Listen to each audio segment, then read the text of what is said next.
Welcome to 2024, where everybody is addicted to themselves. What better way to start a business or a side hustle than to get these local companies on social media? If you consider yourself creative at all, or in the past you were creative, they say you can't teach an old dog new tricks. I promise you, if it was once there, you're gonna have to dig it up, but it is still there. Everything you need, you already have inside of you. Welcome to Beginner DaVinci. I'm Anthony. I'm gonna tell you a little bit about myself so you know who you're learning from. I've always been an artist. Since I was young, if you send me a picture of your face, I could draw your face. It would just take me all day. Don't send me a picture of your face. I took some graphic design classes in high school, but I ended up being a roofer for 8 years. Stone cold roofer. Being a roofer taught me how to hustle. Then I got into roofing sales, and that mixed with a little bit of talent taught me sales and marketing. About 3 years ago, I started doing music videos on the side. I asked my YouTube dad how to make music videos. Now I am your YouTube dad. And then June 2022, I started making commercials for local businesses full-time so they could advertise on their social media or just look cool. I'm gonna link my YouTube so you can see my portfolio and some of the commercials that I do with my experience. And I'm going to be teaching you exactly how I learned the easy way. So you could start with the company that you work at, or you could start from scratch. And I'll show you the proposal that I gave my boss. Because this was when I was doing roofing sales that I approached my boss with a proposal that it was not pretty. But I told him, hey bro, your social media kind of stinks. I told him, you're spending all this money on billboards and TV advertisement anyways. And he gave me a chance. And the rest is history. Time for you to escape your 9 to 5. Welcome to Beginner DaVinci. I lied earlier. Nothing good is easy. This will be hard. So you will need to put on the full armor of God. Welcome to Beginner DaVinci. Welcome to the basics. I'm gonna give you the lowdown, but I have to tell you a little story. So first thing, we're gonna open up DaVinci. DaVinci has a free version and a paid version. The paid version is $300. Free version's cool for the basics. But I gotta tell you a story. The first music video I ever did, I was about to be finished with it, and it lagged. And it deleted the whole thing. And then right after, did it again. So if you're working on anything important, I recommend the paid version. And I looked it up on Google, and there's actually a bug in the free version where it just does that. They probably just want to get you paid. Don't worry about this. This won't pop up on yours. Don't worry about the lust. Jesus Christ. But we open up our new project. And now I'm going to get into the tools that DaVinci has. Down here at the bottom, we have the different tools that we're going to use. I don't use all of them. Maybe in the future I will. It's not necessary. I'm going to drop a link to my portfolio so you can see the work that I do. And this is what I use. So over here, what I was taught is you drop your clips in the media pool. So over here on the left is our media pool. Right next to it, we have our cut tool. Cut tool is next to the media tool. Cut tool, some people use it for cutting the videos. I don't use either of these. I go straight to the edit tool. The edit tool is our bread and butter. So if we go to the edit tool, we need a video file to work with. Just pick something random. We got Germany. Good guy. I usually don't change the frame rate because when we export it, we can actually mess with the frame rate settings. So it's not necessary. I'll go back into my files and I'll find a song that I downloaded. So we got our video and we got our audio. We bring our video down. I don't need this much to show you. But just for some basics, if you're scrolling over your video, you see at the end, it gives you an option to drag the edges. You want to have both selected if you want to drag the audio too. So right now, I'm going to get into the tools. When I'm dragging, I'm using the select tool. There are only four or five tools in here that are necessary, in my opinion, for what we are doing. So we got our select tool, we have our cut tool. You could take notes if you want. You could look back on this. We have our magnet, and then we have our link. And over there we have the zoom in and zoom out. Not exactly a tool, but we use it all the time. So we zoom in on our video file, we zoom out. Going on the other end, we're on our select tool. So we can select the clip and we can move it. Right next to that we have our cut tool. So we can actually cut the clip. That's how you cut the clip. Shortcuts are a lifesaver. If you press the A key, it jumps to the select tool. If you press the B key, it jumps to the cut tool. So you don't have to go up and click every time you want to move something and then you want to cut something. And you press Control or Command Z, just like anything else, and it undoes everything. Or you could go all the way up to the top and edit and press undo or redo. But the shortcuts in video editing are the stress reliever. So if we press the I and the O key, it has our input and our output. So it shades out what we're working with exactly. Mic on? So now we're going to talk about the magnet and the link. So the magnet,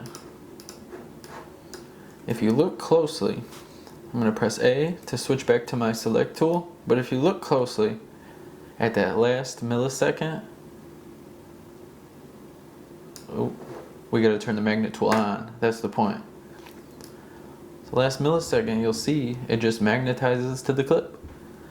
So it makes it a little bit easier, especially if you're zoomed out and you want to make sure it's locked in, because if the magnet's not on, you really don't know where you're landing. So we're going to zoom back in, and you can see the magnet's not on, so it has to be perfect. So when it needs to be perfect, turn your magnet on. But here's the key. Nothing's ever perfect. But luckily the videographer never dies. So you have time to get better. Also, when we are cutting, we could select our cut, delete it. Same thing with the audio. And then our link. Our link tool, if we press the video and the audio will get selected because they're a linked file. Those two files are technically together because we recorded with a mic plugged into the camera. So if your link is turned on and they're the same audio file, get rid of that. It will select both of them every time. Same thing with your cut tool. If your link is on and they're linked up, if you cut it, it cuts both of them instead of just the video or the audio. So those are pretty much the most important tools that we're going to use. Now I'm going to jump into the effects. So if you look up here at the top left corner, we have our media pool and then we have our effects next to it. We could close our media pool, we could close our effects, we could get more room to see what we're working with, especially if you're working on like a laptop or something. I also have to tell you that I had to buy a whole new Mac because I got one off of Facebook Marketplace, and anything before like 2019 graphics card or processor, it won't run DaVinci. So make sure that you do your research before you just start downloading. Make sure you have the equipment to run the program. Otherwise it's really frustrating and it's really slow. Then it'll just delete everything. And so we open up our media pool. We get back to the tools or the effects. We're gonna move me over here.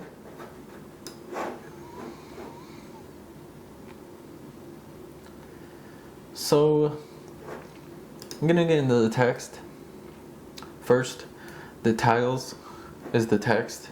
This custom text right here at the top, this is pretty much what I use most of the time. You can change the font. Over here on the right side of your screen, if you look up, we have our inspector opened.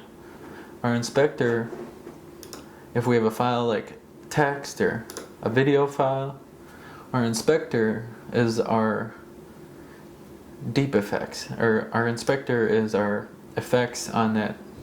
The inspector allows us to edit what we have selected. We click our text. Germany man, bros from Germany, came here to box with us. If we go over here on our inspector, we can move the line spacing, we can move the tracking, which is the space in between the letters. We can move the size. Most of the time those three are what I'm using, along with if we want to change the font. Germany man, if we want to make it bold. Most of the fonts have settings, you can switch it. Another really important tool, if you look here over at the left, we open our FX. And I'm not scrolling through this, but I just press search. And I can look up the drop shadow. And I drag and drop it on our text file. And it makes it pop. You want to make things pop when it's necessary for them to pop. We can turn our drop shadow up. We can make it blue. As you see, that is what a drop shadow is. And if we zoom in on our text,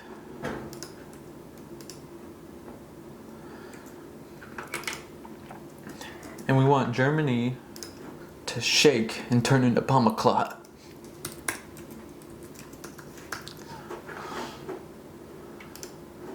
We cut our text. So now we have two separate text files with two separate texts. Now we're going to go into our video transitions.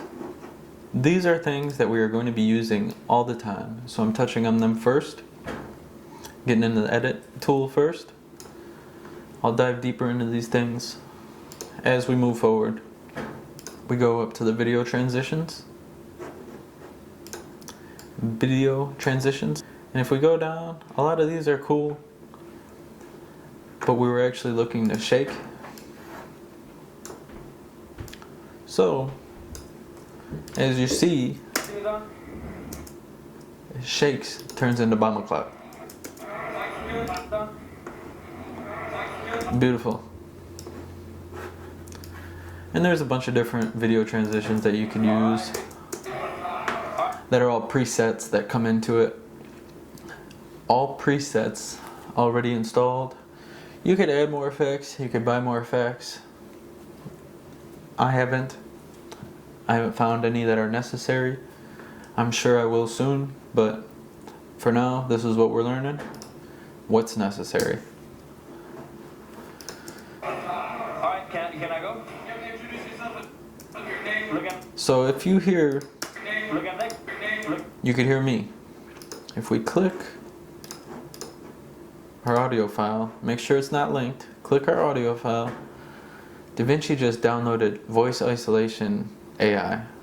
So if we go over here on the right side of the screen, we have our voice isolation. We turn it on. It gets really muffled when it's all the way up, so we want to turn it down. Look at that camera. Look at that. Look at that camera. Look at that. You can still kind of hear me, but you don't hear the guys in the background or the music playing. In an interview style, a lot of times I'm going to cut out, press B to cut. I'm going to cut out, me talking, things like that. Look at that camera. Alright. When we have music in our file that we dragged when we started, obviously we want to turn it down. There's a little line going through the music where you're able to adjust the volume. Not the music, but any audio, you could adjust the volume. With our music, we want it low. Look at that camera. Alright. Hi, my name is Sita. So you can still kind of hear the music, it's subtle. We're going to get it out of there. Actually, we'll keep it. But I wanted to show you. Right now I'm pressing O. As you see this little gray line, that's what part of the timeline is selected. And if we go up into the top of the screen and we press timeline, DaVinci also just downloaded AI subtitles, kind of like CapCut. But if we go down to the timeline, create subtitles from audio, press create, you can even press Spanish and it will be created in Spanish. It's kind of cool. But that takes a second and initializes, reads his voice, his mannerisms, and then we have our text. So This text is different than our Bomba Clot text. We're gonna get rid of that stuff because as you see there's a separator. Subtitles are in a different mode. But if we go to the subtitles and we go to the inspector, we could also edit the subtitles.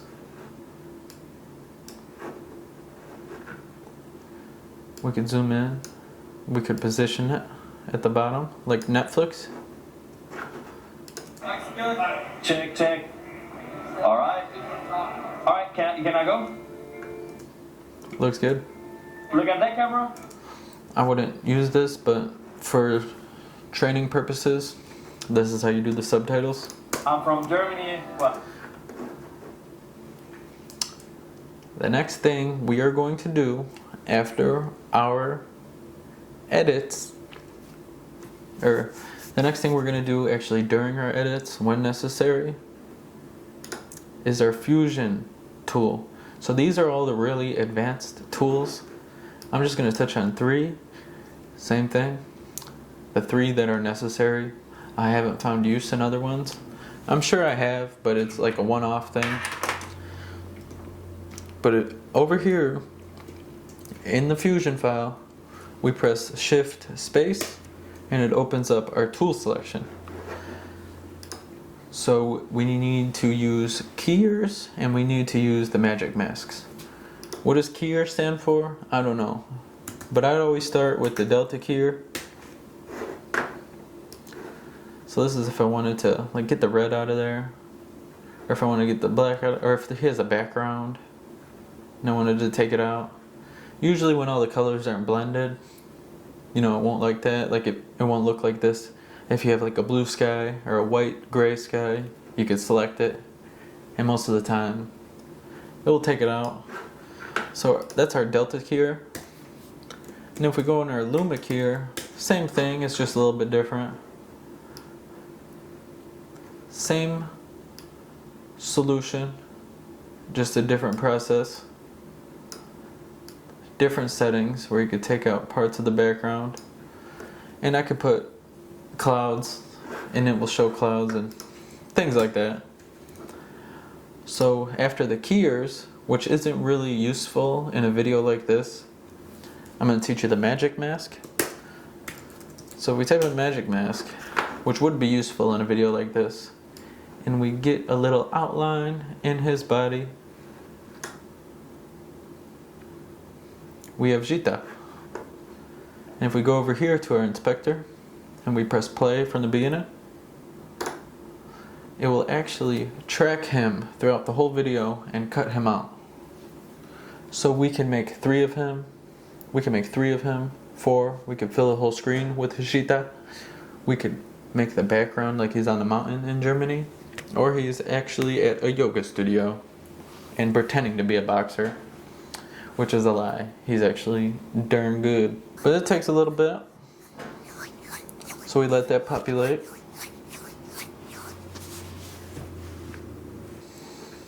So now Jita is actually cut out of the video separately. So you can make 2 of him. As you see in music videos, there'll be like 2 people come out and they'll come back into the one person. Or in music videos, you'll see one guy flash and then land in his body and start singing or performing. So we're going to get rid of our magic mask. I just wanted to give you an idea. We're going to dive deeper into these tools in future videos.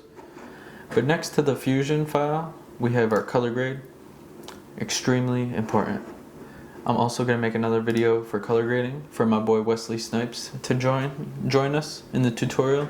He taught me a lot of everything I know. Shout out to PK, shout out to Wesley. Another reason that I use DaVinci is because the first music video that I was involved in producing, the person that shot it actually did videos for Adidas. We went to high school together. He did other music videos that were phenomenal. He got out of the music video industry. Mark my words, I'm gonna get you back into the music video, or the video editing industry, PK. But anyways, he told me that all of the schools in our area were actually switching to DaVinci. He used Final Cut Pro or Premiere Pro He used the Adobe video editor, and he told me that he color grades only on DaVinci, and he told me if he could start from scratch, the way that DaVinci is set up, he would actually start with DaVinci because it's a lot easier to learn. That might have frustrated him to where he actually got into another field. So I'm gonna get you back. But anyways, I don't know the half of color grading, but I do work with somebody who trains me and is a mentor to me actually, and he is a phenomenal color grader. Millions and millions of views on his music videos that he produces consistently. So I'm gonna invite him to actually break down color grading in another video so we could dive deeper into it. But just for training purposes, for the basics, we'll move my face.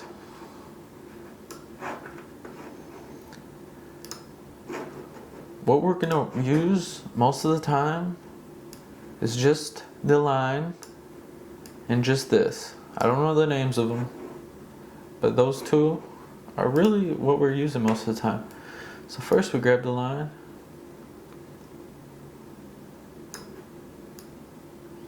That looks good. Then I take the web. We'll call it the line and the web. I always like to take my blue down. I think the blue looks a lot better. And you see a lot of it in movies when the blue is actually more light, like that. I'll take the blue down, the blue and the red, because the red is his skin color. And really you want to dive deeper and you want to select his skin color. We'll get into that in the future. For training purposes, this is really all that is necessary to do what we are doing. So now we got a solid color grade. We go into our export tool. It takes a second to load. Don't get worried unless you're on the free version. Don't get worried anyways. Matthew 6:26. Look it up on Google. I don't know how to spell Jita, so we're gonna name this Vegeta. First thing we do when we're exporting is we name it. Then we figure out where it's going. Then we work on the format. So after we named it Vegeta, we go to browse. For training purposes, I'm just going to put this on the desktop and delete it. But usually you want to keep this organized and put it back in the file where you're working on. So we get it on the desktop. Automatically, it is a QuickTime file. So we want to make it an MP4. That's all we're working with. Underneath that we have a resolution. So it's automatically going to be on 1080p. If you go down to, that's our 4K. 3840 times 2160. That is 4K. 4K is a bigger file. It takes longer to load. So if you have a cheaper camera, like a Canon M50, the beginner 4K, or if you have like one of these, like the let's see if it'll focus. If you have it like a Sony, if you have a lesser quality camera, you really just want to focus on 1080p, so the people that are watching it can still get good quality. And it doesn't take too long to load, so they don't lose interest. So we're going to keep it on 1080p. Underneath that, you have the frame rate. Extremely important. So 24 frames per second, that's going to be like your cinematic videos, or your music videos, or your movies. They're going to be at 24 most of the time. Sometimes, more recently, you'll see a lot of videos on 30 frames per second or 60 frames per second. And that will give you more of like a humanized look. Like my face right now, I'm gonna make this 30 frames per second, so it's more like a sitcom or an interview. Like this, I'm gonna keep this at 30 because it's an interview and we have somebody talking. But if you're getting into like anything cinematic or cool shorts or reels, most of the time when you don't have somebody talking, you just want it 24 frames per second. Underneath this stuff, the next step is your quality. You're going to want to restrict your quality. When it's 1080p, you restrict it to 30,000. Why? I don't know. But when I was beginning, I asked my YouTube dad how to do video edits, and that's what I learned. When you're on 4K, you're gonna want 90,000. Why? I don't know. I'm gonna figure it out though, and I'll make another video about it. But we're gonna get back to 30,000 for training purposes.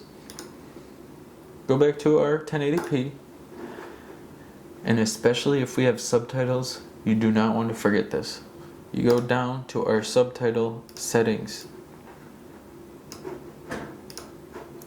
Export the subtitles, because it's a separate file technically. It's in a separate section. And we want to burn it into the video. So now that we zoom in, we have our exact file selected.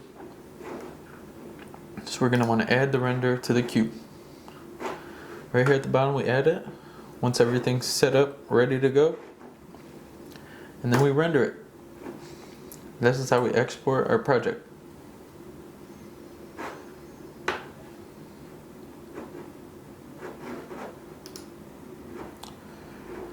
Had to cancel it because everything was selected.